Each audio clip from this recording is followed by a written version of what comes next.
Let's see. Is this working? Oh, I think it's working. Maybe. Hopefully it's working. I really don't know until I see people in chat pop up. But hopefully it's working. I think it's live. Maybe? Oh, okay. Hi! Hi, Chani. Hello, Colombe. Are you guys able to hear me all right? Is this working properly? Hopefully it is. Welcome, welcome. Hola. Buenos dias. Lovely. I'm glad it's working all right. My voice is okay. The music is all right. My stream is working okay. I'm getting slowly better and better each time when I start this stuff. But hi-oh, Gila here. Let's see. As mentioned before, we're continuing on because honestly, the only times that I really draw is during stream.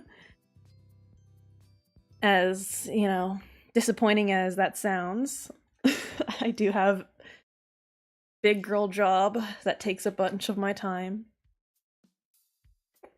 I love it, but that's all right. So let's see. Bum bum. Alrighty. I got everything set here. I have my large glass of water, an icy, and like 3 different types of candies off to my side. Is it the most healthiest? No, but I'm treating myself today.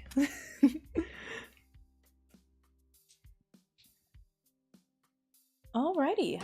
Well, welcome in everybody. I guess I'll get started. As you guys can tell, my Clip Studio paint is a mess. Nothing unusual. I'm currently trying to expand my board here.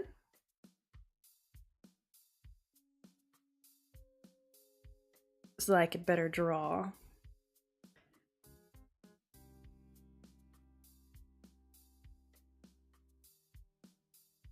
Hey, you're playing Minecraft? It's been a hot minute since I played Minecraft. I definitely miss it.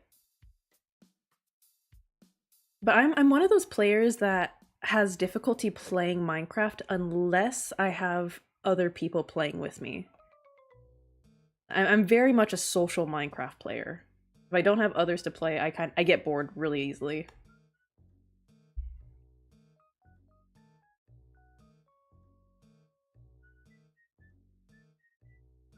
But I went online. I took y'all's advice. I was like, okay, what kind of theme do I want? And I really do think I'm going to end up going with the medieval route or fantasy route.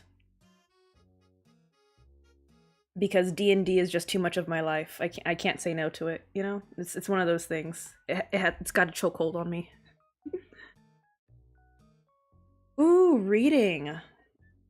I'm also a lover of books. I recently, I didn't mention this last time, but I recently got something, or I bought something, because, you know, treating myself, but I bought myself a blind book date, where I don't really know what book I get, but I just say, hey, I want fantasy or I want thriller, and the person sends it to me with a whole bunch of stickers, and I got it recently. I think on that Sunday that I streamed once I came back from my vacation. Or wait, no, before my vacation. Time is difficult. And so, I got it. I haven't read it yet, but it looks like an interesting read. And I like the stickers. I'm a hoarder of stickers. But it was really cute. In terms of what kind of books that I enjoy, I would say that I like thriller. I like mystery. I'm pretty sure I would like horror, but I've never actually read any horror books.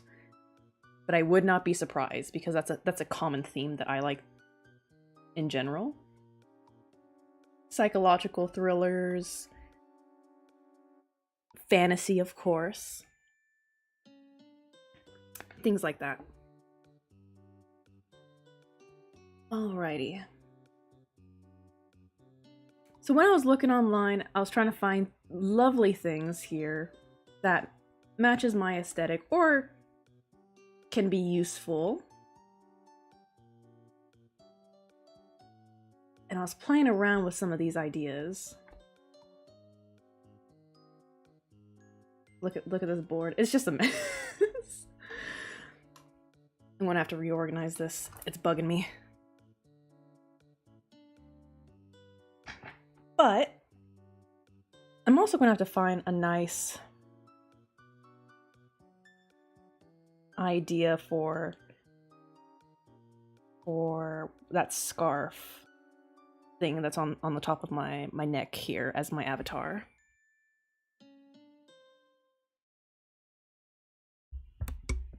Let's see. Bum, bum, bum, bum, bum.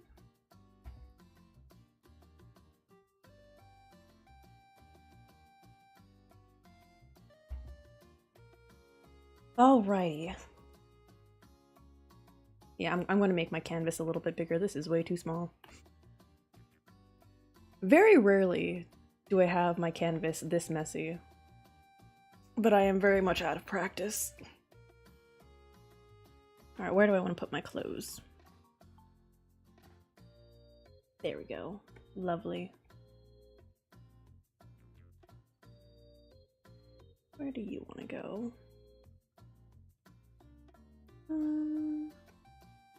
Over here? Yes.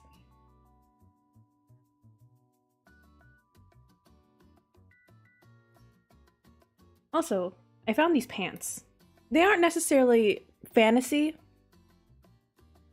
but I liked the aesthetic, especially since I wasn't going to end up going streetwear, because one, that's not really my style. As much as I do admire it, it's very lovely. I love the aesthetic of it, but I would be more likely to wear Renaissance-based outfits or fantasy-based outfits than I would streetwear. So I was trying to find something that might work. This is definitely much more modern, but I like the idea of it because it reminds me of the dragonfly, damselfly sort of look. Man, my words. As you guys have probably been able to tell by now, I do work on the weekends. I did get back. I squeezed in a little bit of a nap before starting. Because I am very much a nap galley. But as I am drawing today, I guess I'll tell y'all some stories, as well as ask for a couple of opinions as well here or there. And so, you guys can relax, enjoy, do your thing. And honestly, I'm wondering if I want to keep my headphones on because they keep on wobbling around. I don't have a headset that properly fits my head. So I might just put this down. Oh my gosh, I put it down and everything sounds funny. It doesn't feel right. No, putting this back on. There we go. Alrighty. So, what kind of stories do I want to tell? Some of my favorite stories, I would say. Okay. I was a foster mom for pups, for dogs, and I could talk hours about about the doggies that I would foster. And so I can very much talk about that if you guys want to hear it. You can zone me out, just hear me in the background as I talk about the lovely doggies. Or we can talk about other types of hobbies. Like one, I tried picking up scrapbooking recently. And so that's one that I like. In terms of books, I would talk about books. But sadly, I'm not reading as much as I used to. Which is why I bought myself a blind book date to try and get back into reading. But I need books in order to get back into reading. and the books inside of my small little bookshelf over here just didn't call my name. So I figured a change of pace would be helpful there.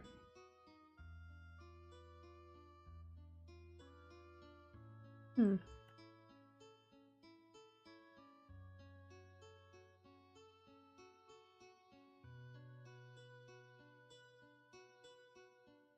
There we go. Okay, I'm satisfied with the aesthetic or where I've placed all of my pictures. In terms of why I chose these outfits, one, I noticed that as you guys can tell, I definitely do gravitate towards green. I love green as much as I love the ombre of purple and blue. But if I were to just choose one color to say, okay, if you were to have one color for the rest of your life, what would it be? It would be green. I love green. It's one of my favorite colors. It's just such a calming, natural feeling that I get from it. Or more so, I think I like very earthy tones. Does it match my avatar? No. Which is why I gravitated towards this one over here. And I might make a second version of this, of my avatar later down the line, but I'm going to have my priority be the purple and blue because I really do like those colors as well. They pop. They're just not my favorite color. Ooh! So the first book that you read that got you back into reading, Real Story of Italians Before World War II. I am also a history nut. I really do enjoy that. So if there is like any book recommendations that y'all have, either it's history, fantasy, or mystery, y'all can send it my way. I would very much appreciate that. I think one of the books that I used to read when I was younger, and I could probably pull it out, I would not be surprised if it's actually inside of my bookshelf, is something called Grace Under Fire. And that one was a lovely story. Let me see if I have it.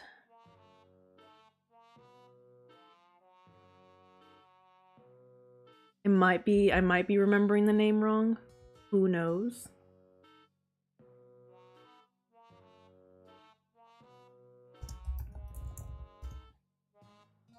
Let's see. Yes, okay. Grace Under Fire, Letters of Faith in Times of War. So it's definitely more on the spiritual aspect, right? But oh my goodness, I felt so emotional at times because these were basically letters from people who were in war, sending them back to their families, and it's just you see a piece of their lives in World War II as they like put their almost like soul into these letters. And oh my goodness, I think I might actually reread that one of these days. Oh, The Giver is also good. I remember recommending that to my younger brother. The Inheritance Cycle. I don't think I've heard of that one. It's giving fantasy vibes though.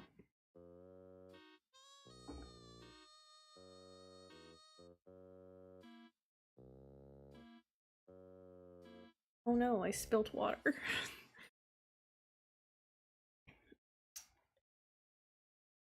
What was I was going to do something. See, I get distracted. I haven't gotten to that point yet where I can do multitask things. Dragons! Okay. You got me sold there. If it's about dragons. Obvious, obvious choice. I'll keep that down. I'll write this down for myself.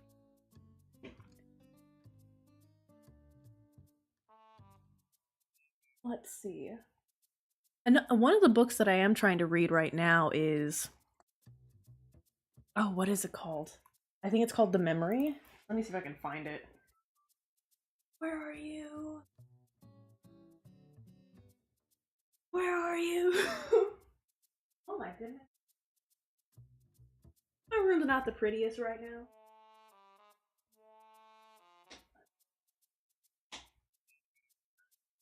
Hmm.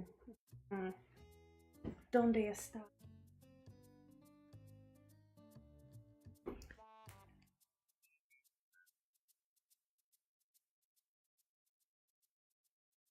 Hmm. I don't know where that book is. Dang.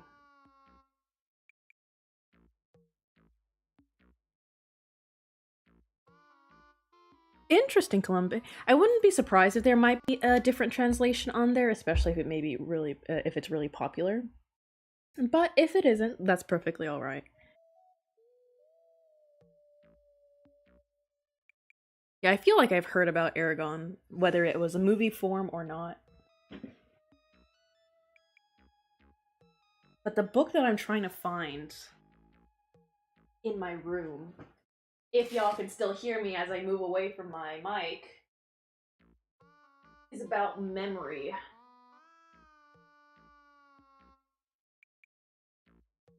Dang, I need to organize that. Alright, let's see here.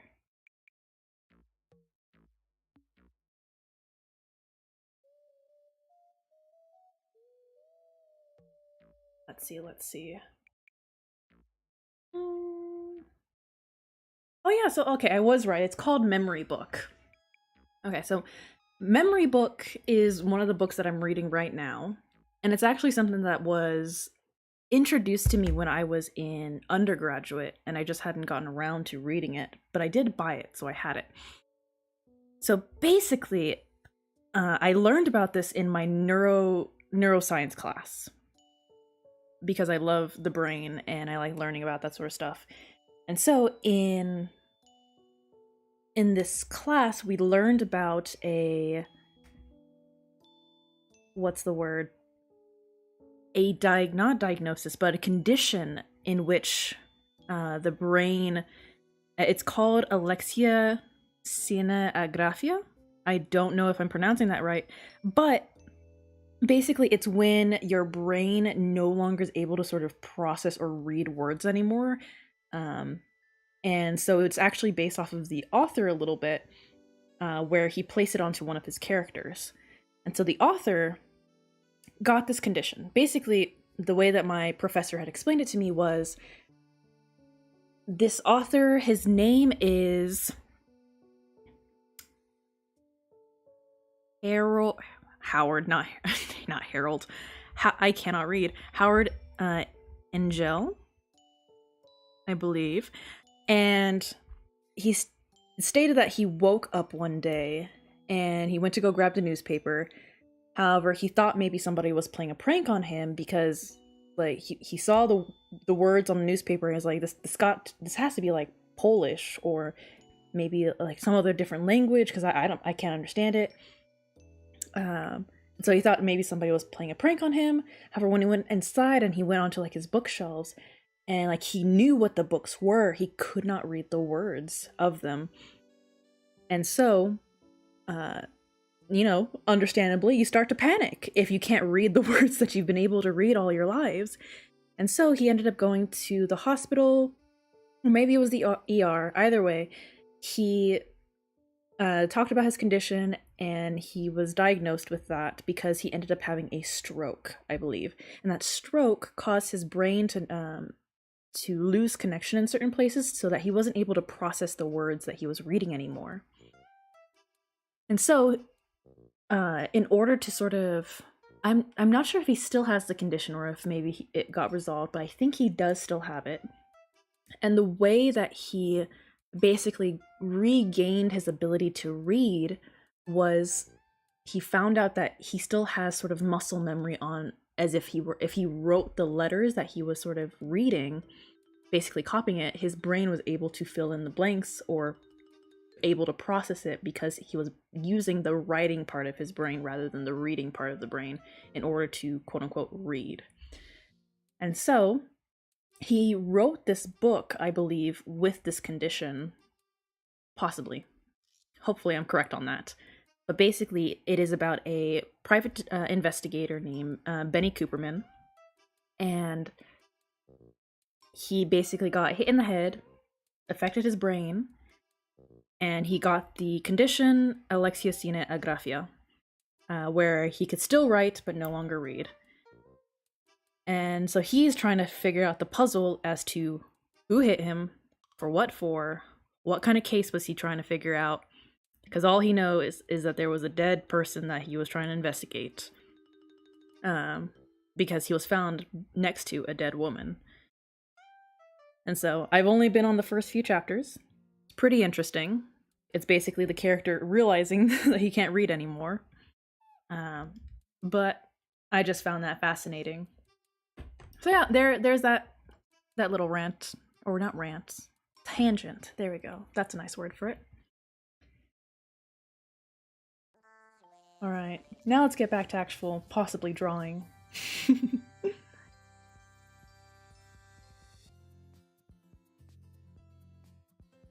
Thank you, Channy. Yeah, because yeah, I found it interesting as well, which is why I bought it, even though I didn't read it.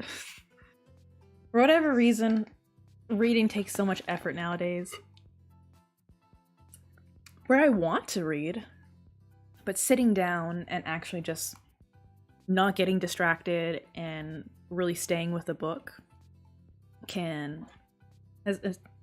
has a lot more effort to it than it used to for me. Granted, I've struggled with reading for a while, which is funny because I love to write. So in terms of the outfits here, I do think my character would probably have a corset. I'm trying to think. In terms of the scarf thing, doesn't this look so pretty? This is so pretty. I kind of want it. I think I'm going to make a version where it has that on top of maybe a scarf on top of here. Because it looks like wings, right? Like little bug wings, little dragonfly wings, damselfly. Where it sort of flows very nicely.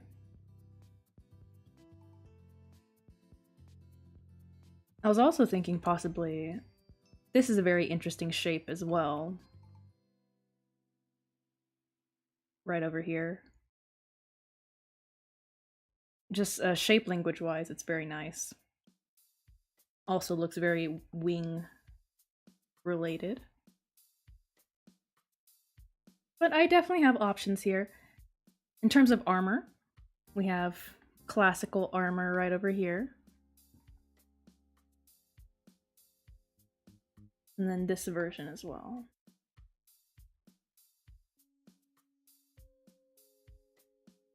So I guess I'll just chat about some stories as I draw. And if y'all have any ideas or pop in whenever, I'll be looking at chat periodically as well. Let's see, starting off. I need to create a new layer. But as mentioned before, I will talk about foster puppies because what connects people more than dogs? Animals are great. They're absolutely amazing. But basically, I don't foster anymore. I used to, because I'm living with my family right now, and my mom, sadly, is allergic quite severely to any creature with fur. Literally any creature with fur. We've had hamsters before, and she broke out into hives, so no unhypoallergenic animals in our house, sadly. But when I went to university and I was living in an apartment on my own, I figured, hey, I can foster some dogs. I didn't think I was going to adopt any because I knew that one, I was not going to be able to financially support it long term, and dogs definitely deserve a loving home for a lifetime. Oh, your grandparents got a lovely puppy? Nice. What kind of puppy is it? Unless it's a mixed breed. Also, beautiful dogs. But basically, when I was in undergrad, in the apartments, I figured, you know, I have the time, I have the means, I also have the space for a dog. So I ended up fostering, or I first sort of puppy sat for a little bit, and then I fostered. So in terms of how many fosters I've had Time, Petey, Henry, and Chad, and I've puppy sat a couple of others. And so I can talk about each one. But Time was my first pup, and I think she was a lab pit something else mix. She was definitely a mixed breed. She was young, I think under a year old, and she was rescued from a hoarding situation. So she had other sisters called like Rosemary, Oregano, Basil, like basically all the pups that got rescued from there were named after spices. And so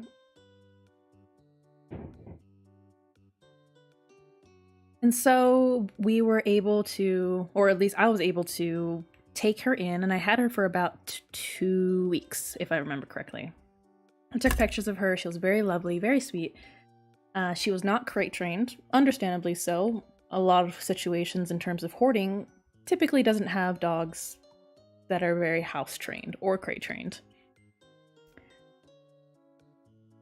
Oh yes, thank you, Owl.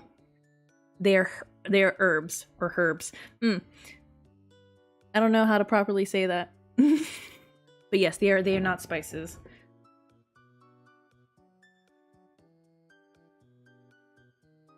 Now that I'm conscious about it, I don't know if I pronounce it as herb or herb.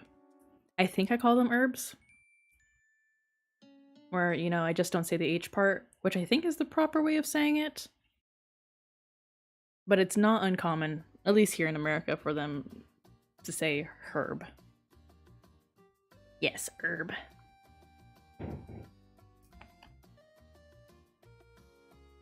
And so I think she was rescued with like 10 other dogs. Like it was not the biggest house either. But she was very sweet. Loved ripping up her toys. And so I helped her with house training and crate training for a little while. Because one of the goals as a foster is to help your pups get as adoptable as possible, right? And so that includes making sure that they're crate trained or house trained to best fit as many homes as possible. So during the 2 weeks that I was with her, I basically focused on that before I returned her, and she ended up getting adopted very quickly afterwards. So, I did my job. I'm glad. She was basically the first puppy that I took in. It wasn't necessarily a foster, as it was much as I think it was like a 2-week sleepover, as they might call it. And my real first foster was a lovely little dog named Petey. And he was so sweet. Oh, I missed him. And his case was that he was found in the middle of the parking lot, covered in oil and like tar-esque stuff, and so he had lost some hair. He was a Chihuahua mix, or Terrier mix. I think, yes, he was a Terrier mix. Might have Chihuahua in there a little bit, but he was a Terrier mix. I think Rat Terrier specifically. And I don't know why anybody would abandon this pup. He was so sweet. He was already house trained from what I was able to tell. And he was very good in a crate as well. He didn't bark too much. Only times that he barked was when somebody got too close to our windows. And as a person who was living on the first floor, you know, I would prefer if a dog would bark if someone got too close to our windows.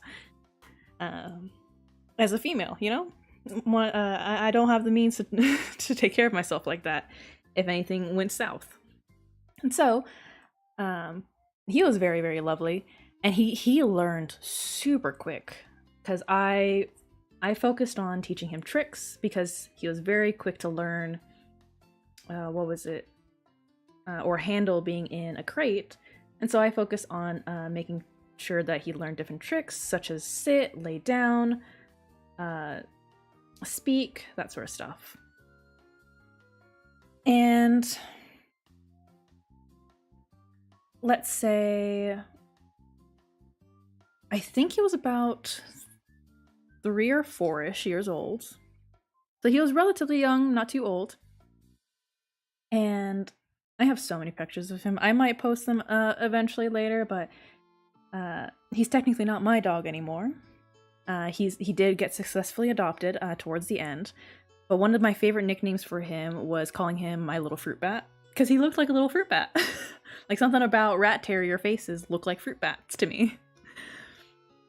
And so his adoptive family also adopted that nickname for him. But he was so sweet, and I was very happy that I had him as my first like real foster, because I had him for about like a month and a few days or so, and I distinctly remember the day that he got adopted.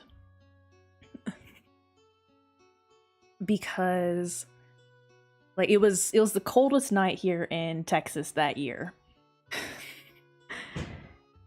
When he got adopted. And so by the end of our meeting, or not meeting, the fostering, I had allowed him to sort of sleep on my bed. And so he was basically like my little, what's the word? Like hot water bottle. You know, dogs are very warm. And so on the coldest night after he got adopted, and our heater was broke during that time too. Yay, college. So I felt it was cold. And another part too was, as a college student, I had different days where I had to wake up at different times. I had like some 9 a.m. classes, some 10 a.m. classes. And I had thought I had a 10 a.m. class for that day, but it was actuality 9 a.m. So I missed the first hour of that class. And I think it was partially because when Petey was there, I would wake up early in order to take him out for a walk, so I'd be able to start my day. But I started my day off relatively late, so I didn't realize, and I thought it started at 10. And so I ended up walking into class really, like an hour late out of the 3-hour course. And here, like I was indeed sad that Petey was gone, but I was also happy because he got successfully adopted.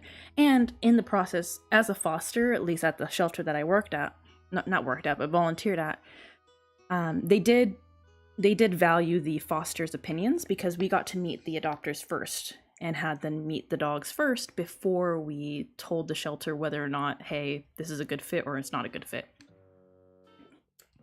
So I did get to meet the adopters first, and they were very, very lovely. They were able to provide for the dog, for what Petey needed.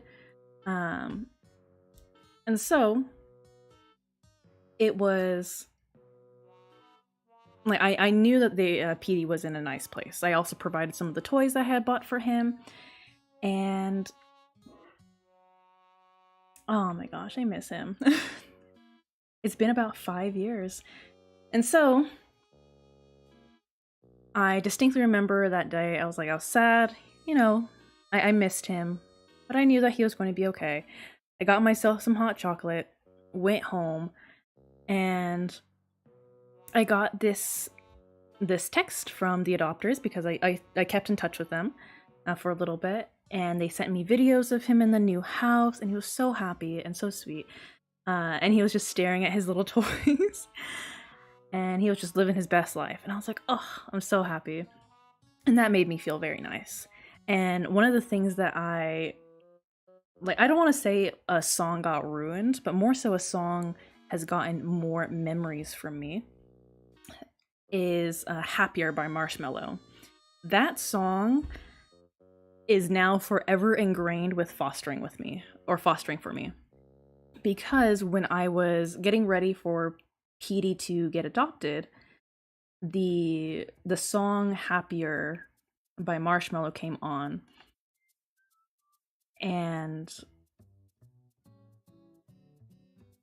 you know, I felt sentimental, because I think this song is about like, you know, letting go, and I think the music video also has a dog in it.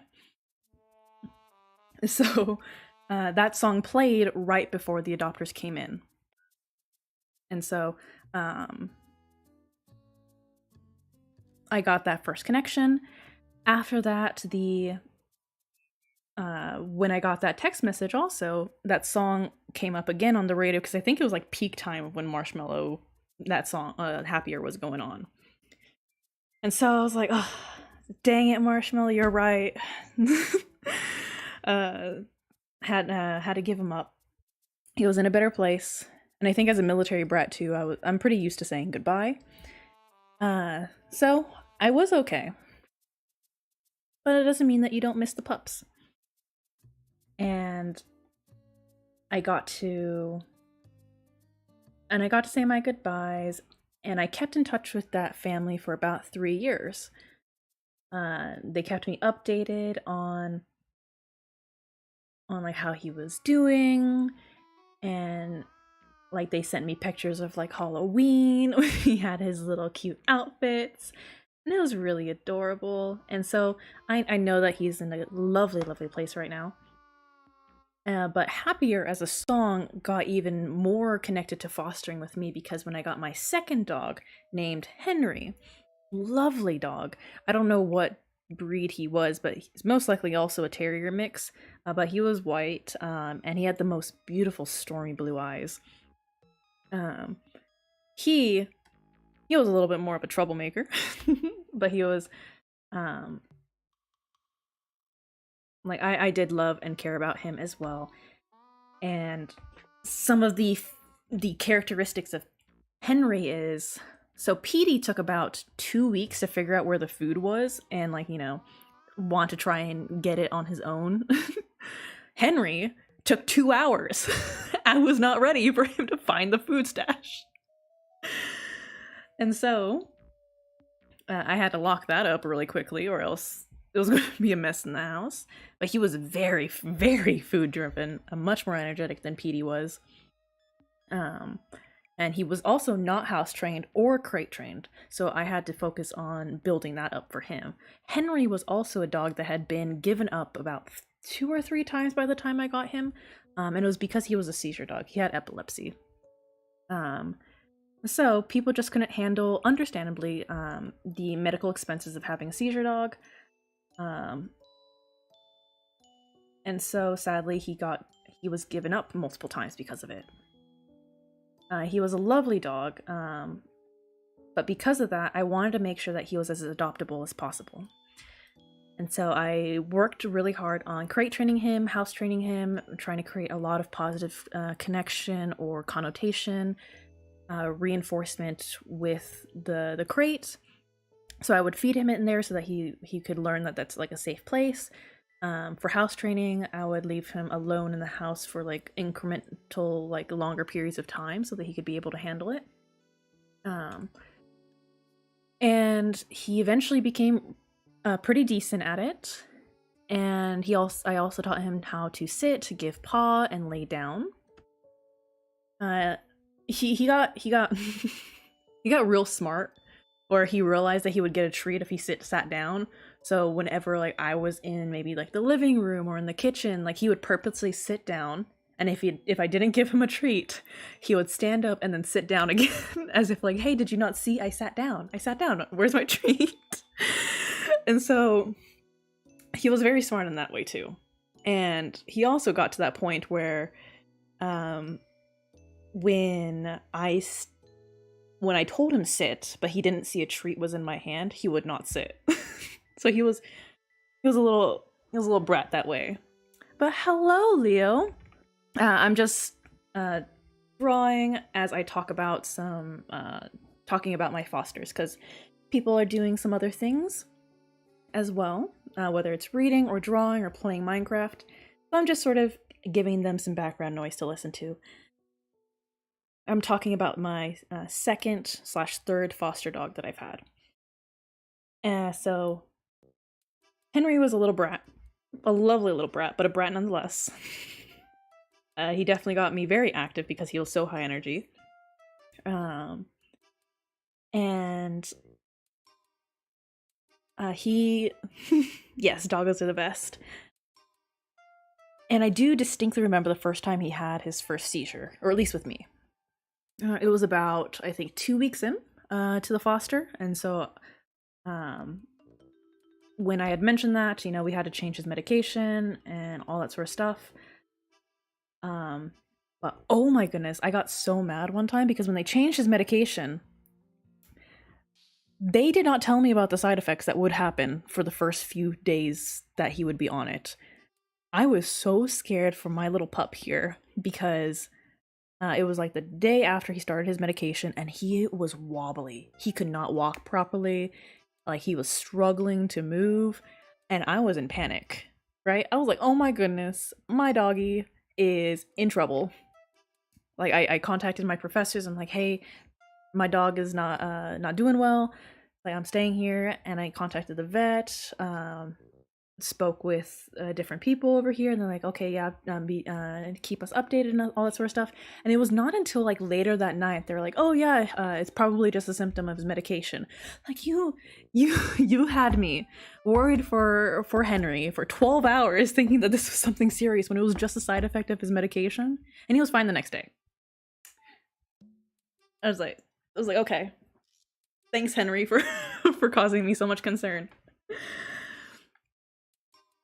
But yes, I'm glad that it was okay, that he was all right. One of the things that allowed me to feel a bit more comforted as well was the fact that he was still eating and that he was still going to the bathroom. It's just that he couldn't walk properly for that first day when he was on his medication. But he still had seizures. It wasn't very often. It was about maybe once every 2 weeks or so. And I had Henry for about maybe like 2 months. Well, 2.5 months. And that was because I rejected a lot of adopters because I knew that they would not be able to properly take care of Henry. For example, like one person wanted to bring him on planes. I'm like, oh, that's not going to be a good idea for one, a hyper dog, and two, a dog who has epilepsy. So I don't think it's going to be a nice match for you. Another part too is when I mention like the epilepsy in the dog, like that's when a lot of people might start backing out. Understandably so. It's a commitment to have a dog with special needs. So Henry was the dog that spent the most time with me, about 2.5 months. And the way that he ended up getting adopted was really sweet. A little funny. Definitely I was a little sad as well. Is I needed to go, or I wanted to spend some time with my family. And one of the rules as a foster is that you can't take the dogs outside of the city, right? Because in the case of emergency, they want you to be able to go to their vet or their vet hospital as quickly as possible. Understandably so. So I asked for a puppy sitter within like the program, and they found me one. And I went over there. I was going to be gone for maybe like a few days, and she was on top of it. She was like, okay, what's the medication? What times? Like, what do I need to do? Like, she was asking all the right questions. And I went to her home when I went to go drop off Henry, and lovely house.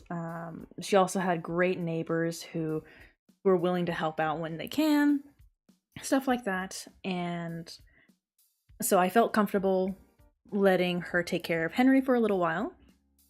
And after, I think, day 3, she texted me saying, I'm keeping this dog. Well, okay, maybe not like that, but she says, I'm going to adopt this dog. And I was like, what? It's like, I'm going to put the paperwork in, and I'm going to adopt the dog. I was like, oh, like, I'm happy, I'm glad.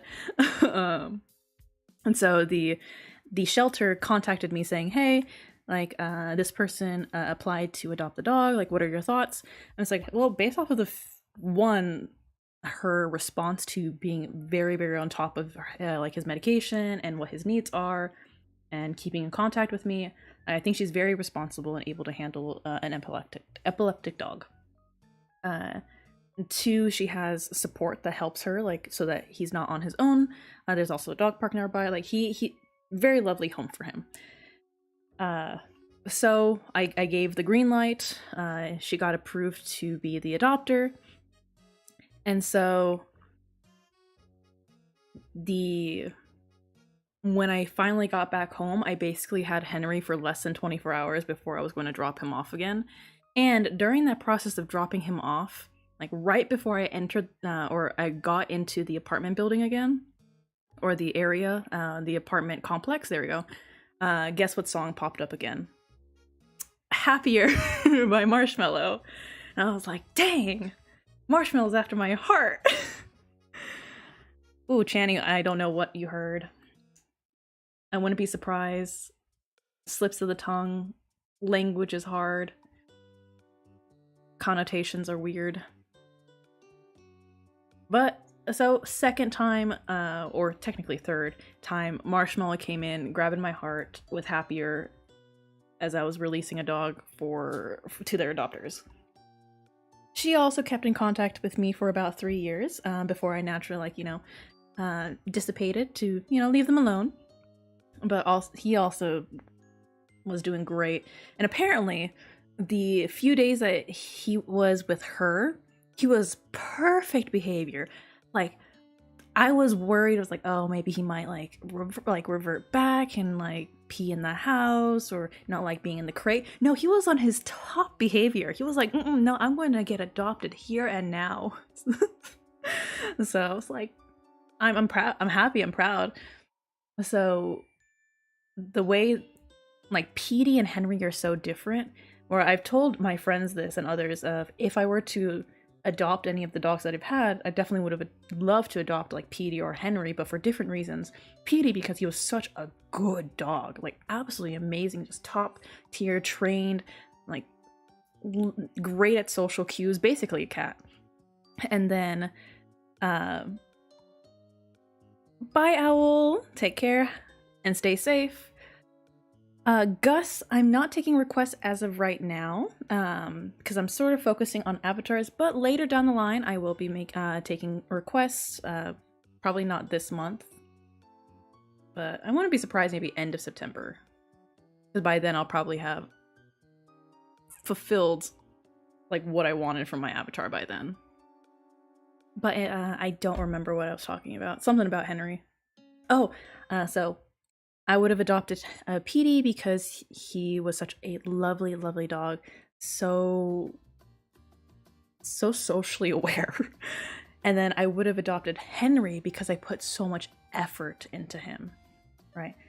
Where it's like, oh my gosh, I raised this baby and now I'm giving him up, right? Because he came in not house trained, not potty trained, didn't know any tricks, epileptic, was struggling. And so I'm so happy that he got to a place where he was so adoptable at that point. But dang, definitely miss him. And then my third foster was someone or a Chihuahua mix named Chad. He was sweet. He was lovely. But he wasn't always sweet and lovely. Hello, Honeydrop.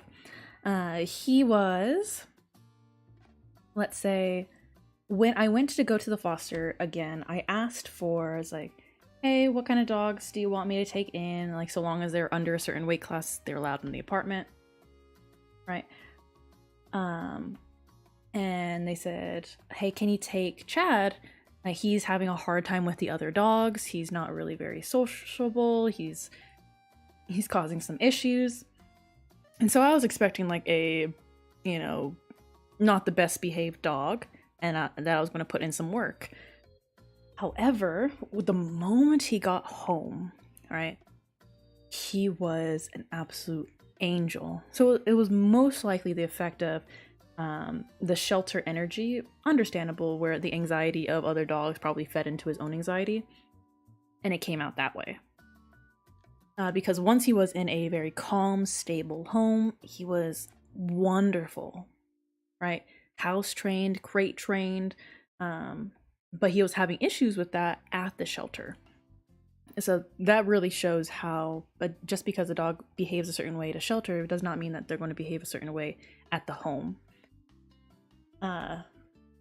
But that's also very valuable information, because when people come in wanting to adopt a dog, they're only seeing the shelter form. So that's why fosters can be so useful, because fosters can give adopters an idea of what they're like inside a home. But I basically had him for the shortest amount of time, I think about 3 weeks or so. But I definitely noticed his absence when he got adopted, because basically all of my roommates or housemates were moved out, and it was just me in the house and the dog. And so when Chad got adopted and left, I was so it was so quiet inside the house. I was like, I didn't even have him for that long, but I feel his absence. And I realized it was because I was the only person in the house now. But he also did great. I love the pictures that I got from him from his adopters. He's doing well, and he got renamed from Chad to Henry, but with a Y instead of an I, which is the other dog. So I don't know why Henry is a very popular dog name, but it seems to be. And so those are all the main doggos that I took care of.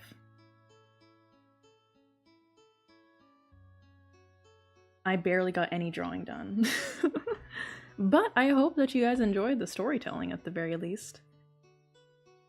I did struggle a little bit with telling the story than I usually do, because I was also trying to at least draw a little bit. And failing. But that's alright. It happens. Let's see.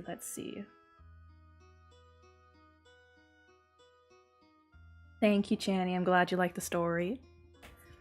Oh yeah, I forgot to mention too that when Chad left, by that time I had conceded that Marshmallow had a chokehold on my soul with Happier for my foster dogs. So I purposely listened to that song after Chad left to live in my feels a little bit.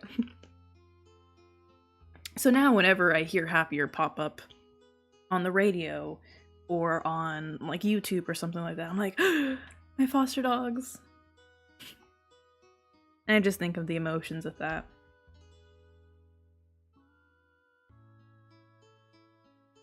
I would honestly love to make like an animatic one day with just that song of me just letting go of Petey. I miss I miss them. And it'd be like a nice homage as well. Also, as you guys can tell, at least with this one, I definitely made those arms way longer. And I thought that was interesting because do they not look like wings? And then with this scarf over here, it could possibly be another set of quote-unquote wings, because dragonflies and damselflies have 4. So this one would be based off of the scarf or the shoulder pads. And then this would be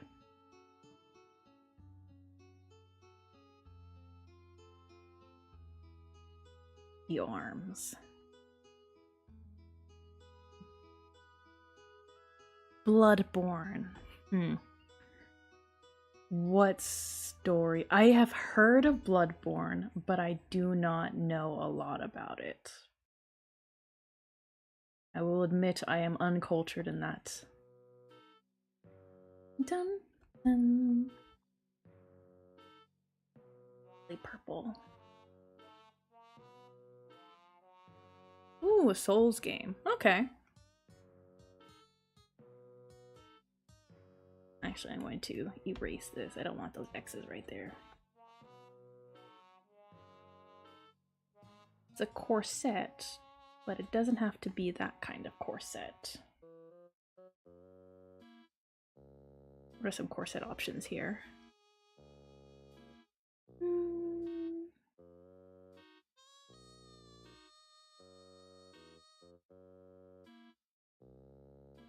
if I'm thinking this correctly, it would look like that.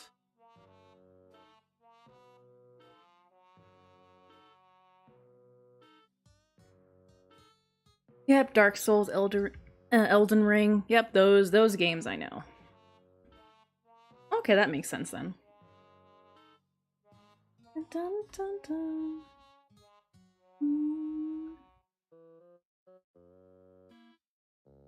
All right. What color did I want to make this? Over here. I'm just trying to get at least a couple more thumbnails in before ending it. I don't know if I want it to be black over here. Or at least that dark blue color. Dun, dun, dun, dun, dun.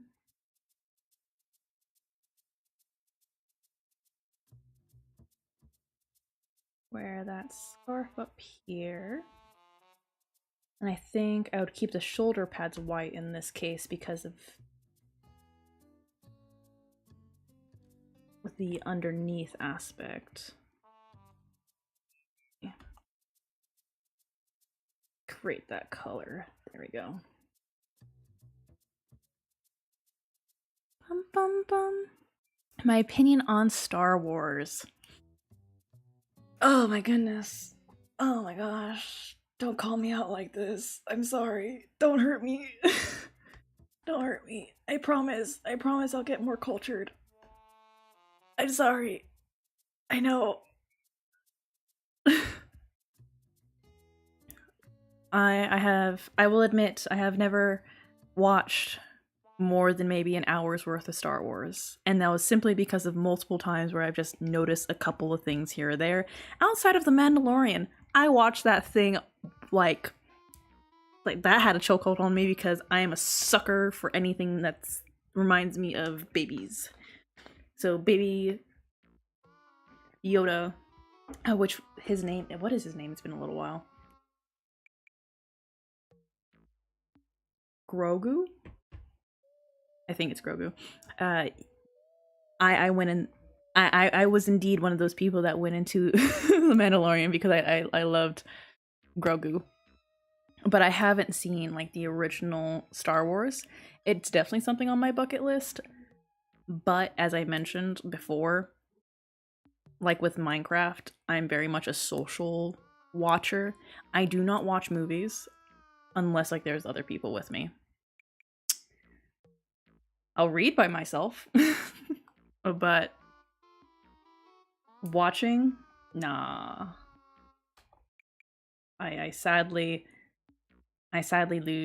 lose track very quickly. Because usually when I'm watching something, I like talking about it with the other person and getting maybe their opinions on something or bouncing back and forth on what just happened, things like that. So, and very similarly, just like with Star Wars, I have not also watched Star Trek.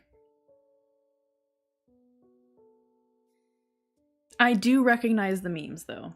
Yes, in Star Wars, I do recognize the memes. You can't run away from the memes. The memes are a universal language.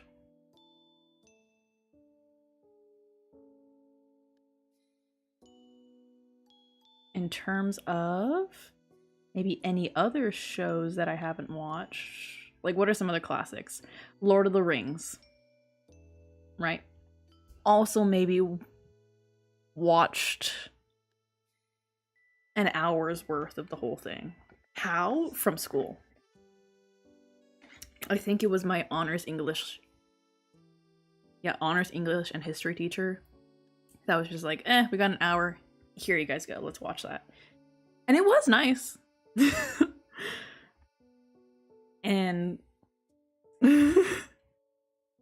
I know I have to see Lord of the Rings. You do not understand the list of so many things I need to watch. All right. Secret of...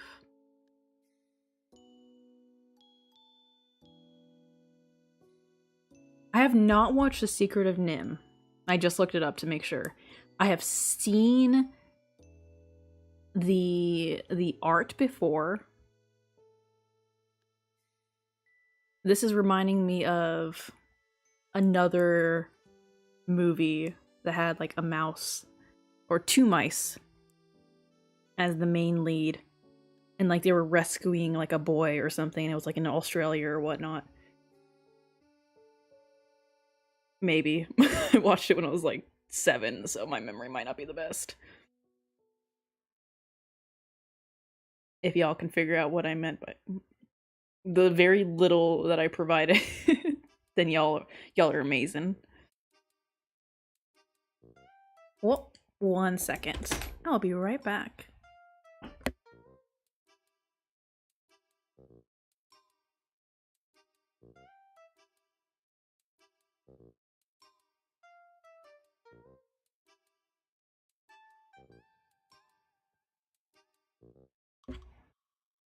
Welcome back. Oh, the Rescuers! Yes, I think that's actually called the Rescuers. I'm gonna go look at that. Rescuers Down Under. It is the Rescuers Down Under. Thank you for reminding me.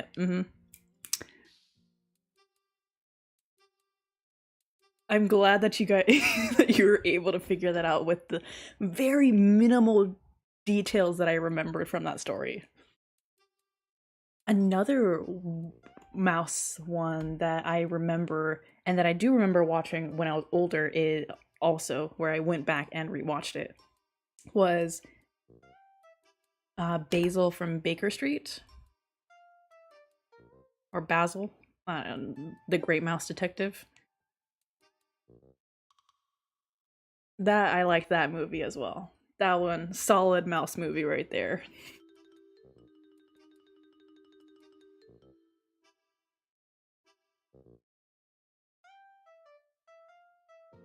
For whatever reason, Basil was great.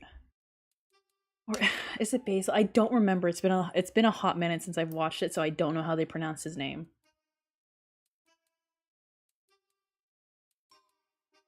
But yes, the Great Mouse Detective. I adored that movie. The song was great from Radigan, I believe. Yeah, it's definitely one of my favorite like Sherlock Holmes-esque inspired shows or movies in this case. Also, I recently learned that apparently House, the like medical TV series, is actually a version of Sherlock Holmes as well. Makes sense, but that never clicked for me. I remember growing up, my dad would watch that so much.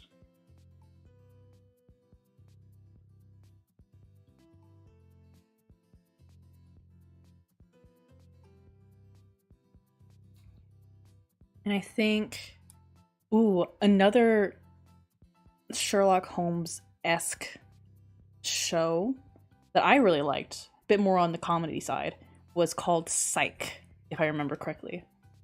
I haven't watched all of it, but it was definitely one of my favorites.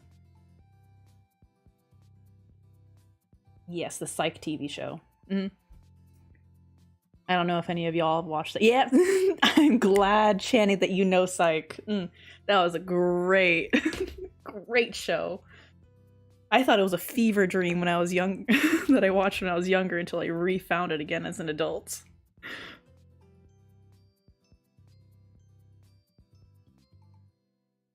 Honestly amazing. I kind of actually do want to rewatch some of that now that I'm at my lovely age. Oh! So you're watching Psych Colombe with your family right now, or are you watching the other versions that we talked about?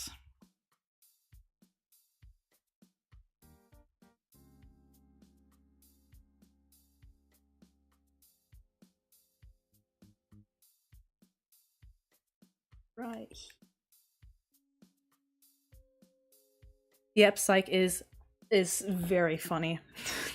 I'm not much. I don't really watch comedy so like very often because usually the comedy doesn't stick with me as much. But Psych just has like great humor and great dynamic between its characters. Like that's what I strive to have when I do storytelling. Might not be like in terms of comedy base, but I would love to have my characters to have such a strong dynamic with each other.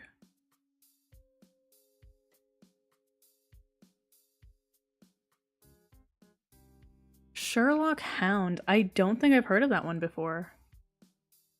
Brooklyn 99. Yes, I haven't watched it fully. I've just seen clips of it and it's I do think I would love it.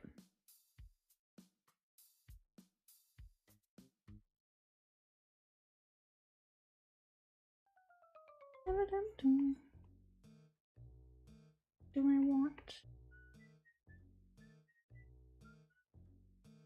Or is this too much?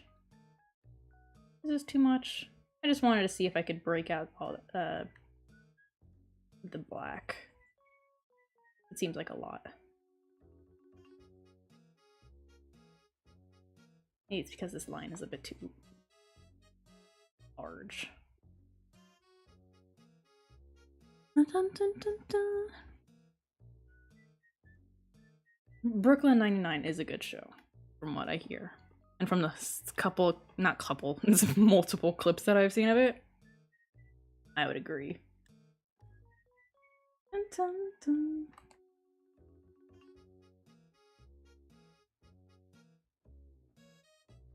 Giant question mark. Because we all question things.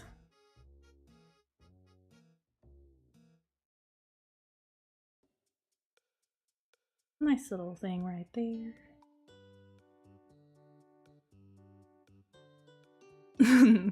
Your first proper animatics were a bunch of Brooklyn 99 memes. Understandable. Hello, Zozo. Well, happy birthday to your sister then. With me, I definitely do want to, like with my Not Alice series, I would love to do like animatic memes to try and express their personality. Because I think that would be fun.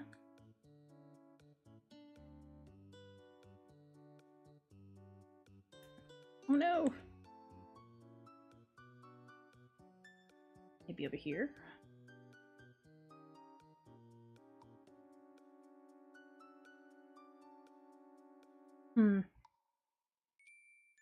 So I'm looking at this design.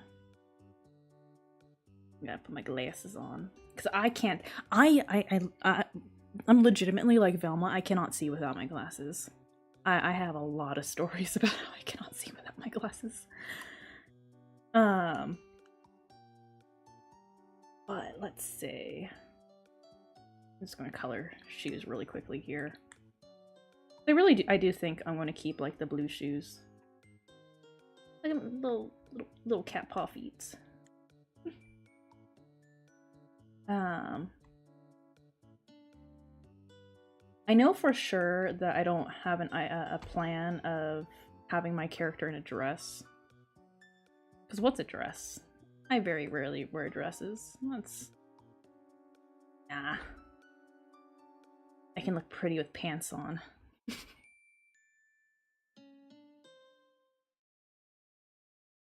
So, compare it to this one and this one. Let's see. I think part of the issue is that these pants, they need some more maybe like white in them. Right. Because when it's just that purple, it's just too blocky. Right? That's what I'm thinking. It's too blocky. I kind of do like this a little bit more. Is it very fantasy-esque? Not really, but I like the colors a bit more that comes with it. I still like this part a lot. I also don't know if I want to keep these long arms or the long sleeves versus this length. Your thoughts? How are you guys feeling?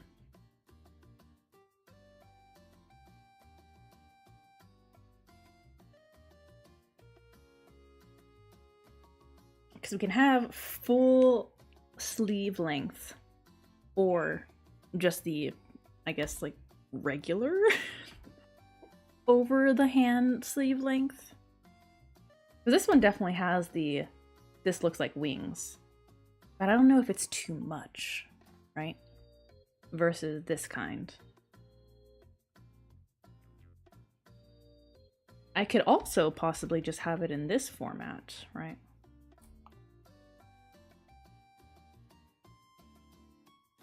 Where I think I might do that one next.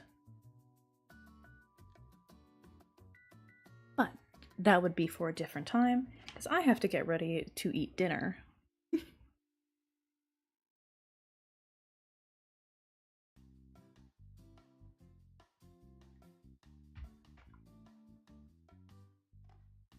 So, I suppose once I get y'all's opinions a little bit in terms of the sleeve length, I guess I'll end the stream from there.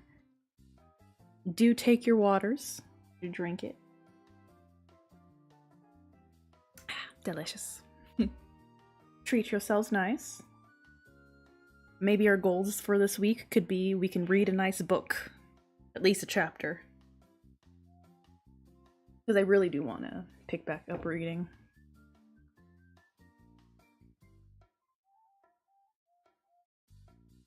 Aww. It would be, honestly, it would be such an honor if Techno Dad does end up reading like Technoblade D&D lore, or like ends up seeing my video later down the line once I like finally post it in like October. That would be such an honor. I would love to see his reaction too. Dun, dun, dun.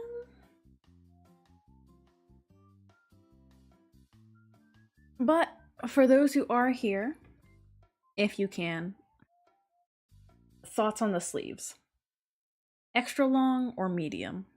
Or quote unquote normal? What are you guys feeling? Right? Right, the second one. Oh, yeah, I'm gonna put 1 and then 2. The second one's long sleeves look like wings.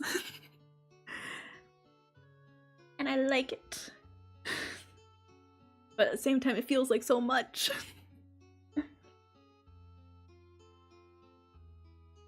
Why can't I just have both, you know? Why is making decisions so hard? Character creation. What are we doing? Just here to suffer. Maybe I also want this purple. I don't know why, but I like it when it's darker up here.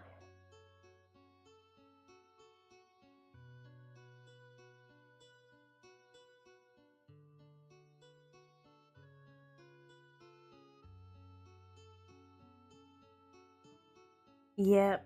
It's nice to have hands. With this one, I could roll up my sleeves and actually have hands. This one, those hands don't exist. They're gone. Kaput.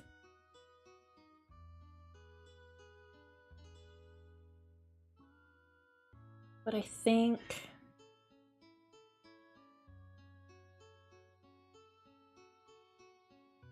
possibly, I don't know if I would be able to compromise because length is such a huge thing here. I might make a poll of it later, but I'll also test out some more designs. But for sure, sleeve length is going to end up being one that I'm going to have to end up making a choice. It's harder to make that.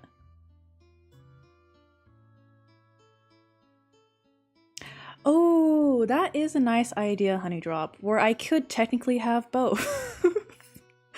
I can have this as my normal, but let's say if I were to get like quote-unquote magical or be like over-exaggerative, I can suddenly grow longer sleeves, quote-unquote.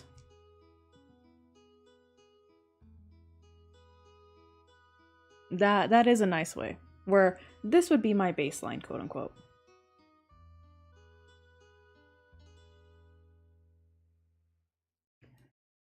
Alright then. Well, I appreciate y'all's opinion with the sleeve aspect, because longer sleeves were something that I wanted to at least test out and see how it looked. But I think what's causing some issues is because it's just so long and the color blocking is a little bit interesting. I don't know how the right word for it. But I think it's overpowering the white that you're able to see here.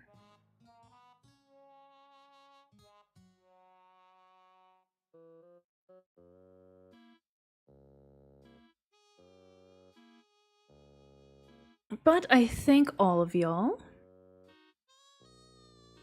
Let's see. Channy liking how the wing thing and the hair is more of a highlight in the first one. You are right. Yep. Let's see. If I were maybe to lighten this up.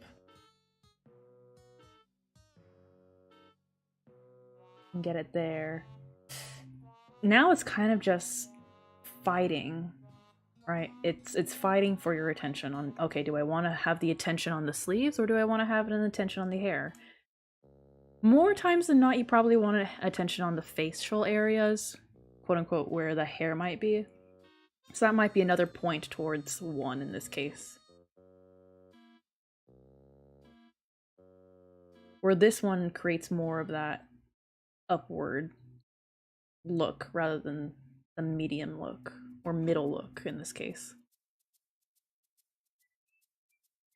Yep. Okay. We're most likely going to end up staying with at least one and testing out maybe some of these other design elements. But at least we got the sleeves down. Hey, we're making progress.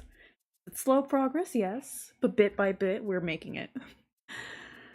Alrighty then, well, I'll send y'all off. Take care, stay safe. I'm going to eat dinner. I hope y'all, if you haven't eaten yet, will eat. If you haven't drank water yet, drink water. If you haven't slept yet, well, I hope you have a lovely, wonderful night of sleep. Take care, stay safe. Annyeong, adios. Bye!